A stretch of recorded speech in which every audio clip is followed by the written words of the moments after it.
So what does it take to have effective communication skills? Let's study the nuts and bolts of it.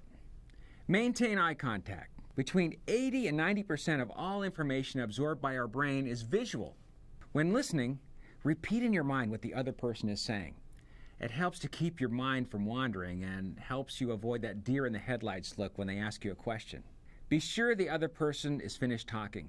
Interrupting says, "What you're saying is not important. Shut up and listen to me." If you think you may be interrupting, say, "Were you finished with that thought?" Provide and ask for feedback. "What I heard you say was," or "I want to be sure I heard you correctly." It instills team spirit. Silent and listen contain the same letters. Coincidence? I don't think so.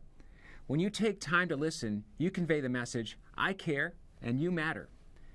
Be alert for non-verbal message such as body language and tone of voice. If a person is turning away from you or his or her voice is wandering off, that means it's time to wrap things up, which brings me to my next point.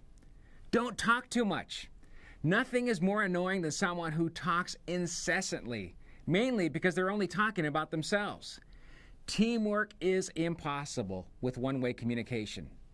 If you're trying to sell something and you're doing all the talking, you're not selling anything. Never forget, a fool is known by his multitude of words. You'll learn a lot more from listening than talking. Talk face-to-face as much as possible. It's easier to hear and understand when you see a person's facial expressions and can read their lips. I have a lot of friends who speak English as their second language. When I'm with them face-to-face, we communicate very well, but on the phone, we can barely understand each other. If at all possible, have important discussions in person or try a visual medium such as Skype. Choose your words carefully. Try to use positive words as much as possible. One of my biggest pet peeves is when people ask me if I want some constructive criticism. I always answer with a very curt, "No." It takes them completely off guard.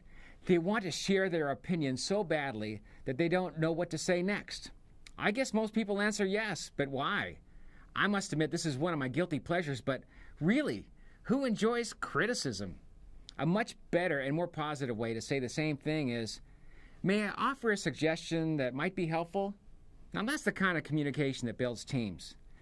Never take for granted that your team knows the essentials of effective communication. Actually, it's better to suspect that they don't.